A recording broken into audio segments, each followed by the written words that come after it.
What's up, guys and gals, and welcome back to the Nerd Castle. I am here with another episode of Eador, Masters of the Broken World. I am fueled by burrito. I just got home from dinner and had an amazing carnitas burrito, and so now I'm feeling full of energy and I'm ready to play video games with you guys. Where we had left off in an earlier episode, we had talked about just sort of the basic things getting started in this game. Now, we had conquered the Outer Ring, and in the last episode, we had done a very good job of making sure that people weren't too pissed off at us, and so as you can see, we don't have nearly as much rebellion as we did going into the second episode. I was a tad worried about the rebellion, but we're doing okay now. The things we're faced with at this point are the possibility of meeting our enemies. Now, we're starting to get towards the point in the game where you tend to meet the AI, and the AI, unfortunately, in this game is not... well, I'm not going to say it's not as robust as you would expect from certain games, and given that this game was developed by a small team, I'm willing to forgive it, but really the only diplomacy that seems to occur in this game is like, you will meet the AI will tell you how much they hate you, and then they will invade you within 3 to 4 turns. So it's very much like Warlock, Master of the Arcane, where you're never really sure why you're being attacked. It just sort of happens. Like, the moment they meet you, they always seem to want to kill you. Now, we want to take a look around, and we want to figure out what our military situation is going to be looking like. So let's talk about the second tier of units. We'll just kind of run through those, and I'll give you a little feel for what's on the table for our expansion as we move towards the end of the game. In the last episode, we did make a Warriors Guild, which allowed us to create the Patrolmen. Patrolmen are quite good, and I think they're going to handle our business for the foreseeable future. I mean, they're not the best provincial guards you can get, but they are a tier 2 provincial guard. They are quite good, and they can hold off most attacks. Now, the things that we have available to us, we can make a siege workshop, which is going to give us the Ballista, and the Ballista is kind of a terrible unit. I usually don't spend too much time on it. It has a very high upkeep. It's incredibly expensive. It doesn't hit as hard as you would expect. Its range is not so good. And really, the Ballista, I just ignore it. I feel like it's a unit that still needs a little bit of balancing done. I've heard rumors that if you level a Ballista up to like level 5 or 7 or 9, it's actually really decent, but that's way too much downtime with a useless unit before you can get it up and rolling. The second unit that we get to look at is the Horse Archer. The Horse Archer is a very good unit, but I don't really like cavalry that much. Whenever I play like Mountain Blade, for example, I'm always like Nords or some army like Rhodoks where they just don't have a cavalry. But in any case, they have a reasonable amount of HP. They have very good movement speed. They can move 4 hexes. They have a good melee and a reasonable melee counterattack, but their melee attack isn't anything terrible. Their range isn't amazing, but they are highly mobile, and they have an ability called Charge, which means if they move and then attack, they deal additional damage for every square that they've moved before they take a swing. Horsemen are basically the melee version of that. You can get them from the jousting arena, and they're basically the same thing as Horse Archers, except they don't have any ranged abilities, and in return, they have higher melee attack and a higher counterattack, but beyond that, they're more or less identical. We can also choose from the Monastery, which gives us Monks. Monks are an amazing unit. In fact, there are very few tier 2 units I will vouch for as much as the Monk. Think the Shaman, but instead of only being able to throw a singular magic bolt and curse people, instead they can throw the magical bolt and they can heal people, and they heal people quite well, and it makes them a very good unit. The next unit that I very much like is the Guardsman. The Guardsman is a very robust unit that can take a lot of damage. They've got a huge range defense. They've got decent magical, well, piss poor magical resistance, but they also have decent melee resistance. They have a lot of stamina. They can't move very far, which is kind of a weakness, but they do shatter the enemy's army, or the enemy's armor, when they strike them, which makes them pretty cool. They're not that expensive. Right now, though, we're in a bit of a rough spot, but we'll talk about that in just a moment. We also have the Pegasi, or the Pegamasuses, or the Pegasuses, whatever you want to say, however you want to pluralize them. Pegasuses can fly, or Pegasi can fly, which means they can move around the map very, very rapidly. In the last episode, you saw how quickly centaurs can move around. Well, the Pegasi are the exact same. They deal a lot of damage, they move around very quickly, they have a very high magic resistance, but they are weak to ranged attacks. We have the Thug, which I don't have much experience with the Thug, but they have loads of HP and they hit really, really hard. And from what I can tell, they seem like a reasonably decent unit. They don't cost a lot. They don't have a lot of downsides aside from the fact that if they get wounded quite a bit, it might take them a while to heal up. But beyond that, they seem to be a pretty well-rounded unit aside from the magic weakness. The Assassin's Guild. This is more or less just an upgraded version of the rogue you saw in the earlier episodes. He does all the same things. He has most of the same abilities. He has like a poison attack that's pretty cool. He can actually poison units. Poison is incredibly powerful in this game, so be aware of that. And then finally we have the Sorcerer. The Sorcerer is the upgraded version of the Shaman. He hits very, very hard, but has very little HP, and is probably going to die more or less instantly if he's attacked. Now, we've come into a couple different problems in this playthrough. I was kind of panning around, taking a look at things, and trying to figure out what our plan was in the long range of the game, and I don't think this is going to be a winning campaign, and I'll tell you why. First and foremost, my biggest confusion here, or my biggest worry, is if we take a look at Slit, he's hit level 7, and yet, comparatively, he's gotten very little command. He's only gotten 2 points of command in 7 levels. He's gotten a load of HP and a load of magic. Unfortunately, we've been building more towards him being a combatant than we have a magician, and having built more down the tech tree for military, I've got a feeling that Slit is going to falter in the mid-game. Just because of the way his stats have been distributed randomly. There's nothing I can do to control that. I feel as though he just doesn't have the command he needs. Like, if his command was at 4 right now, I would feel much better about our gameplay options. But depending on what our neighbors have, we'll find out, but his party size is very small. Usually by this point in the game, I have most of Tier 1 filled out, and I'm able to have like 3 Tier 1 or Tier 2 units. So we're in a little bit of trouble right now, and I think it might be too late to change my research tree and go after a magical victory, or at least a magical combat supremacy. Now, we do have overpopulation occurring, but I feel like our finances are okay. I'm going to head back to the capital right now, and we're going to explore the capital, hopefully, and in the long run, I'm hoping we can fight more combats and maybe level him up a tad before we meet any of the enemies or any of the characters that are going to be along our flanks. Let's take a look and talk about our construction options. I think we're in good shape. We have all the prerequisites for the Thug, which leads me to believe I should probably go with him as my melee unit. Now, he gets hit very hard, and he's not my favorite melee unit. In fact, I've only used him like once before, but we're going to go for it. We're going to use him to replace our barbarians, I think. He has reasonable movement, he has a lot of HP, and he hits really, really hard. And in the overall strategy, we could take guardsmen, and I was planning on doing a good playthrough, but really, we have to fulfill a lot of prerequisites. Like, if we had to do the guardsmen, we're going to have to build 2 buildings. If we want to do the monastery, we've got to build like 2 buildings. No matter what we do, we're faced with a lot of pre-construction. I'm semi-tempted to cancel it, but let's stick with the Thug, and we'll see how this whole thing goes. Let's jump back out into the map screen, and I'm going to start exploring the capital for easily rolled places because we need to get our units leveled up. Hopefully we'll come back down. He found an old windmill. Let's take a look. Militiamen, slingers, and spearmen. We're going to take that one. And we need to get as much experience on board. I don't mean to kind of peter off like Porky Pig there, but the problem that we're in is our units aren't very high level. We suffered some losses in the last episode. Losses that I thought were going to be sustainable until I realized that our party size is not satisfactory for where we're at right now. So I'm just going to be completely... Oh, I forgot to kill that slinger. That was my fault. It'll be alright. We're not up against anything nasty right now. Oh, the slinger is actually... Let me step over here. There we go. We'll kill the slinger now. Get my shamans dealing a little bit of damage. Have my pikemen. Actually, we'll have him step... Well, he can throw an axe. It'll be fine. There we go. 7 damage. But the units that we lost in the last episode are going to be a major problem for us. It's disappointing. When you first meet with all of your enemies, they tend to just declare war on you instantly, and it comes down to a battle of who has the higher level troops in most cases. So right now I'm going to spend this episode, hopefully, spamming as many battles as possible to get us as much HP as we possibly can. Your informers report that Demian, the greatest evil sorcerer known, is in low spirits today. He's sending curses out in all directions, and one of them has hit the province of the Outlooker Hills. Some people are dead, and many are sick. Well, we'll dispel it. Your magicians have performed the dispel ritual, and the magic disaster is gone. The people in the province are very grateful. Excellent. So that's actually kind of taking care of business there as well. Let's continue exploring the capital. I can't guarantee we're going to be able to 100% explore it.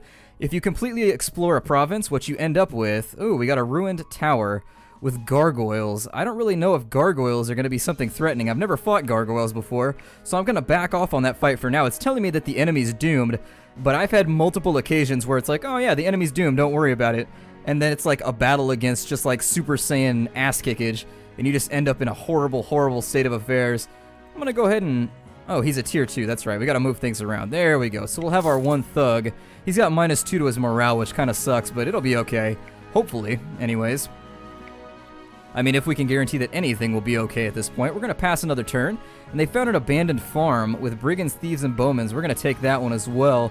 Just because we've got new units, that loss that we took in the previous episode, I am very worried about it, because at this point, if our enemies haven't suffered any losses, or the other factions haven't suffered any losses, what we're going to run into is they're going to have like level 9 armies, and we're going to be facing off against them in a situation that really can't be helped at this point. We kind of have to live with the results of our overall combat inefficiencies, I guess, or my combat inefficiencies. I always hate to saddle my stupid decisions on you guys, but like I said, I'm not very good at this game.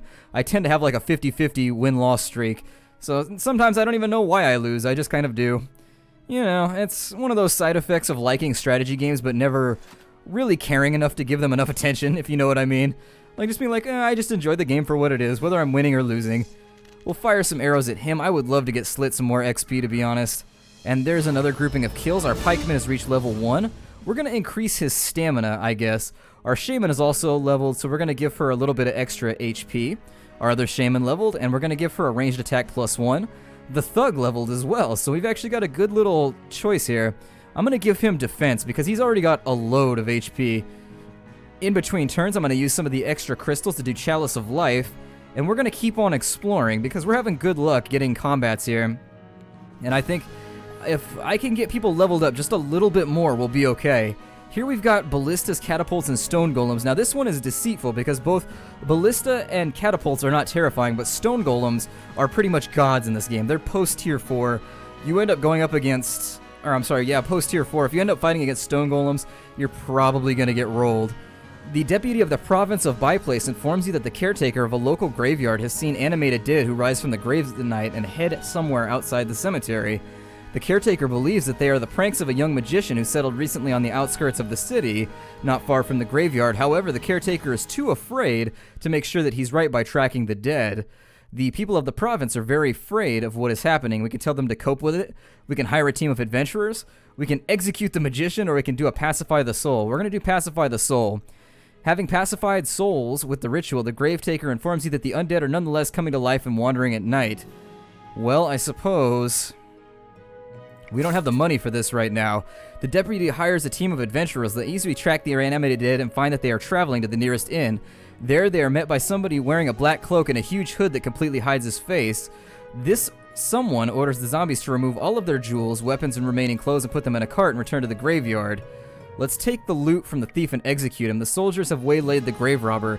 They catch him, take the loot, and hand him over to the executioners. We're going to take the... We already paid the soldiers 200 gold, so we're going to take it to the treasury. The things taken from the grave robber have been delivered to the treasury. We got the spider's egg, which allows us to hatch a giant spider. That's pretty cool. We got a leather jacket and some overshoes, so nothing really that useful, actually.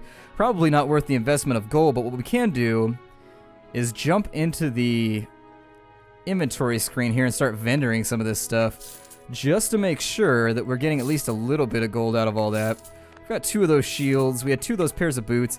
The spider's egg. The spider's egg allows us to hatch a giant spider.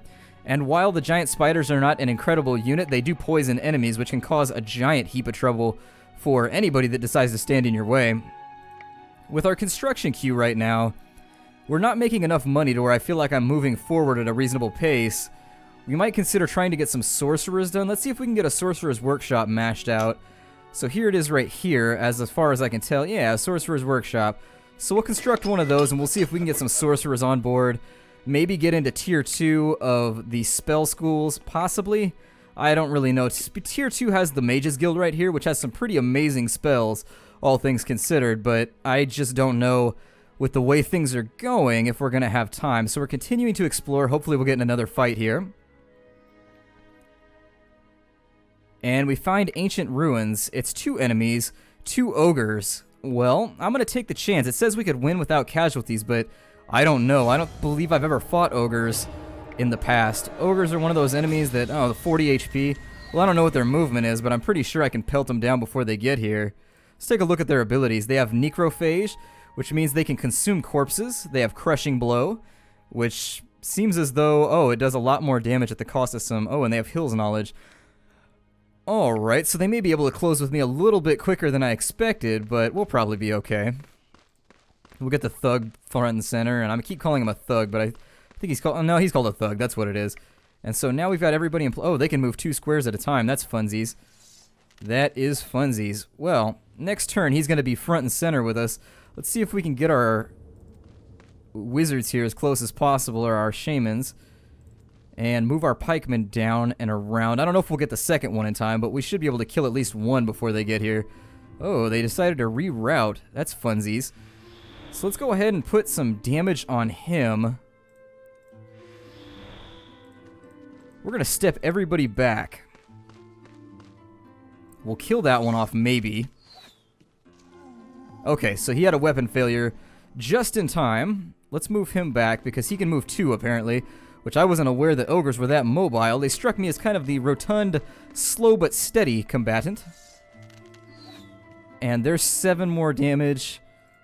We'll put magic on him first. 7, 7. Okay, so 19 damage. He's down to 15 health. The Thug can swing in and do 15 here. He might get hit for 6 or 13, but I think we can kill this guy on this turn if we play our cards right here.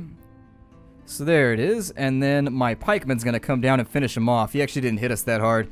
We should be okay, and so down he goes. Hopefully we get a little bit of XP for that one. Good, the pikeman's leveled up to 2. We're going to give him defense. The Thug is leveled up again. I'm going to give him the hit points plus 2 instead of the stamina. We got a heavy crossbow, which is pretty sweet. It's got armor-piercing shot, but we don't get quite as much ammo. I'll compare it to what we have right now, but we have light boots and a lot of money as well, so maybe that'll help us kind of seal the deal with getting some things built. Your spies report that lightning has struck a boulder in the province of Pixie Woods, causing it to split in 2 and reveal a small gold vein. We're going to put in a mining operation. Your subjects have worked the whole boulder and mined 150 gold. Excellent. We'll deliver it to the treasury. Because as of right now, we don't have a lot of extra cash for any type of charity. Unfortunately, it is what it is. People just gotta live with it. Now, what were we gonna... Oh yeah, we were gonna build ourselves some wizards. Let's do some wizards. There we go. Or some sorcerers. Some sorcerers, if you wanted to pronounce it improperly. We've got 2 units now. We've got a melee, we've got a ranged, and so we've got another unit we get to pick out of this tier. I don't really know what I'm gonna pick as of yet. There are some reasonably decent choices. We might consider going with the horseman, maybe, or possibly with Pegasi, but everything we have is evil, so we might want to consider grabbing something neutral, or maybe just going with an assassin or something. I don't really know at this point. I was planning on doing this as a good playthrough, but unfortunately, I'm feeling a little bit over a barrel right now. Let's take a look, and we should probably build a foundry. Let's build a foundry, because it's going to increase the amount of gold we get for our iron by 5, which... while it costs us, what's it going to cost us, 90? So that's actually a pretty good investment. It's only going to take us 18 turns to see a return on that. That all out of the way, let's consider continuing our adventures here. Or at least seeing what kind of locations we can visit to make more money and get more XP on board. I'm tempted by the ruined tower because I've never fought a gargoyle before, and I'd love to find out like what they're capable of, but, well, let's do it. Well, we can do slugs, too. Let's repair our gear, actually. I just remembered that I needed to repair things. There it is. We're wearing the boots. Let me look at my bow. It's 6, 5, and 4. That's 7, 5, and 4, so that's actually all around better for us. We'll use the heavy crossbow for now. We're not losing any range. We're getting a little bit of extra damage, so we might as well swap out to it. Plus, it's got the armor-piercing shot. So that'll be a nice little investment for the future. Let's continue exploring. I'm not going to take a chance on the gargoyles, because I just don't know what's going to happen in that case. We find some ancient ruins, and there's giant spiders here. We're going to jump into the ancient ruins and kill these spiders off as quickly and carefully as possible, those stringy little bastards. And they're the kind of spiders that you catch, you know, when you're like laying in bed at night and you see that spider on the ceiling and you're like, oh, that's a little unnerving. But then they do that thing where they're like, bonsai! And they jump down from the ceiling by their butthole or whatever. They've got the silk coming out of their butthole, and they just like swing down, and all of a sudden they've just like disappeared. Like they do that crazy kind of paratrooper type deal. That's what these kind of spiders do. They just make your life completely and totally paranoid. So there's 12 damage right there. We're going to go ahead, and they can move 2 spaces, it looks like. And so I'm interested in handling them before they get much closer. They also have a ranged attack, which they can level against us, which is slightly unnerving. What's worse than a spider? A spider with a shotgun. Let's see if we can get rid of him with 1 cast. If we can, this is going to be very nice. But the universe has decided to hate me.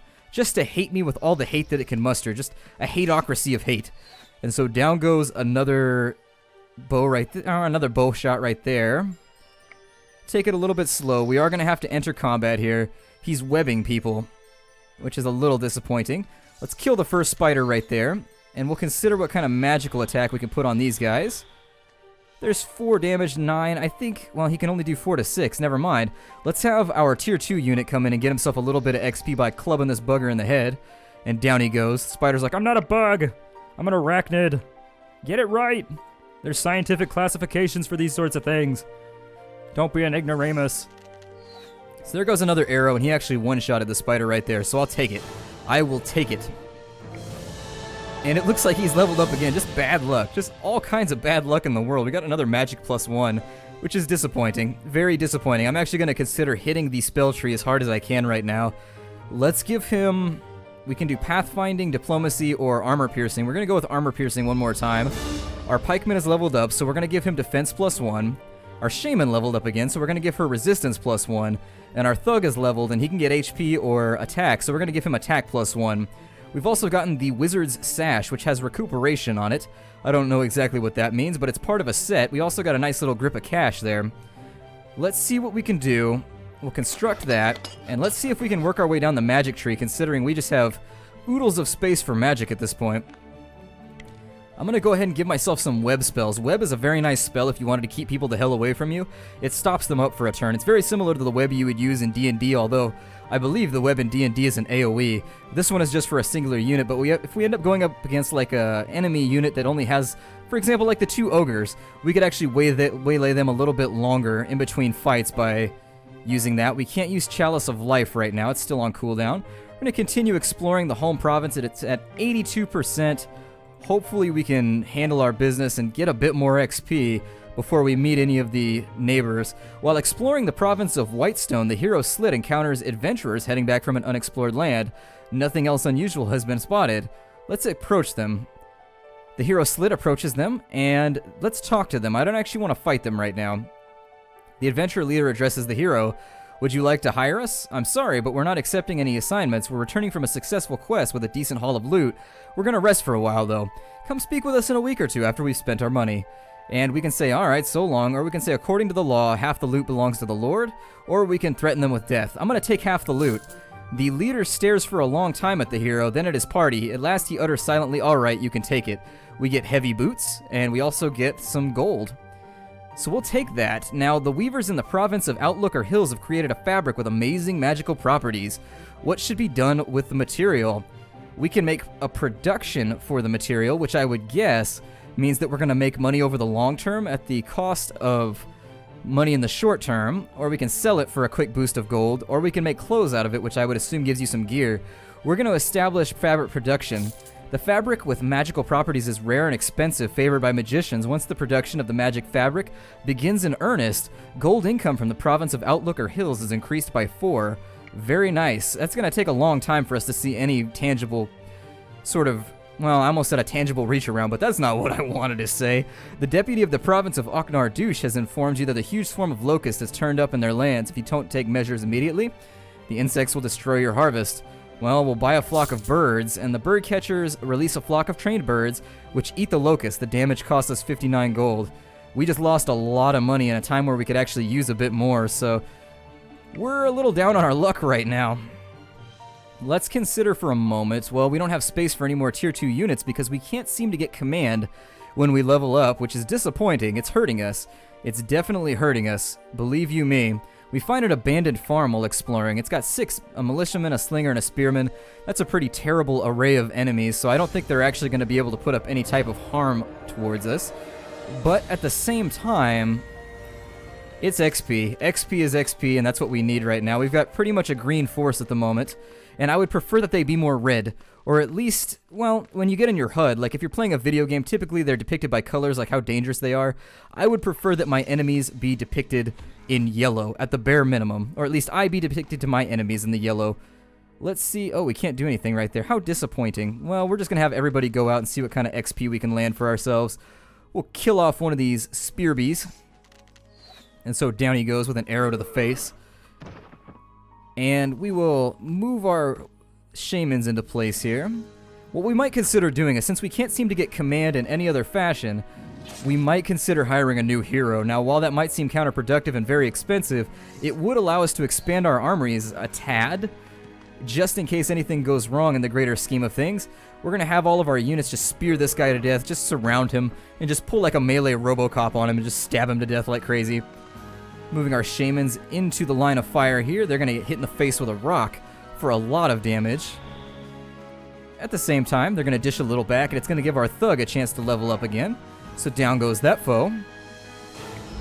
Our Shaman is leveled up. She gets Magic Strike or Morale +1. Magic Strike makes all of their melee attacks magical. That means that the enemy has to use magic defense in order to deflect the blow. We're going to give her that. But she's the only level up. That's okay. I wasn't expecting anything more to go on there. Peasants in the province of Muddy Waters found an ancient burial ground. It's rumored among the locals that this is a pagan shrine of their remote ancestors, and many people bring flowers to the ancient graves, paying tribute to the memory of their relatives long gone. We got this one before, and when we dug it up, it wasn't that great, so we're just going to make an obelisk. While building the obelisk, the workers accidentally disturbed several tombs. Afterwards, it's rumored that the locals that the obelisk is now damned and will bring misfortune on anyone who takes a look at it. Well, fine, we'll do a cleansing ritual. Just to make people feel better. God, superstitious lackeys. One of the worst things a ruler can ever have. 84% explored here.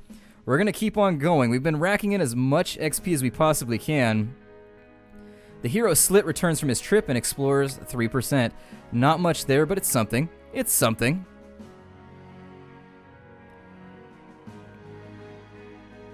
While exploring the province of Whitestone, the hero Slit has found a hidden chest filled with coins. Okay, so we're going to wait for new orders now. And we're making 55 per turn. Alright, we can deal with that. Let's consider what some of our options will be here. We need to get our magical production going. So we have all those buildings built. Let's do the School of Necromance, actually. We'll just stick with, I don't know, maybe we'll go with the Sphere of the Winds, I guess. And then for the second tier, what do we need to get to the Mages Guild? We need a Builders Guild and a Sages Guild. So let's get the Sages Guild lined up. And for now, we're going to leave it where it's at. So let's jump straight into our next turn. And I think I forgot to give my guy orders here, but we can construct that. Let's go to Muddy Waters and see if we can explore here. I think we've just about tapped out this area. Let's see what we've got over here that we can kind of invade and plunder. Locations, we have Necromancers. Pretty much everything here is going to be just a giant destructive fest for our behinds. Our rear ends are going to take it very, very hard if we try to roll any of those locations. So we're going to look out for our rear ends, and we're going to go adventure. We got a ruined tower that's filled with goblins and orcs, 5 of them to be exact. While it's not the best XP generating adventure, it is something, and we need to get ourselves leveled. The first arrow is going to go straight into the face of some of these goblins. And we're going to step everybody forward because I'd like to resolve this as quickly as possible. So there we are. I'm going to kill that second goblin. That one right there might get killed. Maybe. Looks like we don't have the luck. These guys are going to get waylaid in the swamp right here, which is exactly what I want. And then we will have a little bit more damage dealt to each of them. I'm going to have the Thug come in and finish one off, and then my hero is going to blast the other orc right between the eyes with an arrow, and we've got a Cudgel, 11 gold, and a level up, Command +1. Very, very nice. That's going to make room so that we can actually add ourselves in a Sorcerer or another Thug, whichever one we think will work.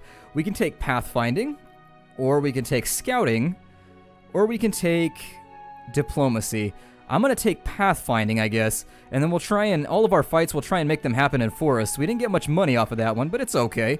That's not really why we're fighting anyways. A little bit of extra gold would be pretty sweet, but unfortunately, didn't come down that way. It didn't come down the pipe like that, so we've got to live with the results. We need to get a Builders Guild going, and I think the Builders Guild is maybe in the Craftsman's Quarter? Yeah, there it is. And for the Builders Guild, we need the Stonemasons Guild. Lovely. We've got just a big old chain of things that need to be built. It allows us to build the outpost in provinces. The outpost, I believe, allows you to recruit units while you're out and about so that you don't have to come back to the capital. But let's head back to the capital, just saying, so that we can beef out our army a little bit better. Because I would love to have one more unit. We don't have a lot of money on hand, but let's see what we can grab here. I'm not sure if it expanded our Tier 1 troops or our Tier 2 troops. That's probably something... Our Tier 2 troops, good. So we can either grab a Sorcerer, which has a reasonable upkeep, but he's probably a little bit more useful than a secondary Thug. At the same time, we have a lot of ranged right now, and I'm thinking maybe if we go with another melee, we might survive a little bit better. I don't know. That's a tough call. That's a really tough call. The sorcerer has that problem where he might get insta-gibbed in the first turn. What's his range? He has a range of 4. That's not so great. Let's go ahead and we'll take another thug, I suppose. So there it is. We've got ourselves another thug. And how is that going to affect our output? 43 gold per turn. We're not making a ton of money, but we're making something at the bare minimum. We've got a small town built. Let's head back over to Muddy Waters, and we'll just keep an eye on things in this area. Alright, so let's jump into some adventures. And beyond that, we'll do one more turn. And Slit has explored 4% of Muddy Waters. Nothing else here. Let's go ahead and check out Oknar Douche and see if there's anything we can adventure in there. And once we check our actually, I think we can look at the locations here without actually going there. We've got elves, winged creatures, and a knightly order. Well, there's nothing there that's really interesting, so we might as well stay here. What do we have over here? Demonologists, winged creatures. What do we have in this location? Orcs, druids, forest guards, and slugs. And here, giant spiders. Well, let's go to Buy Place and we'll see what we can get done there. I know we've got a little bit of travel time, but we're about out of time anyways, so what I'm going to do is we'll break off this episode. My name is Splattercat. Thank you for joining me here in the Nerd Castle for the 3rd episode of our Eador Masters of the Broken World playthrough. I'm beginning to feel like this might be a loss based on my earlier experiences, but we're adapting to the situation as quickly as we can. We did get a little bit of command right there, which helps out a bit. I'd prefer to have like another 2 points of command, but I can live with what we have at the moment. I'll see you guys tomorrow, and take care out there, everybody.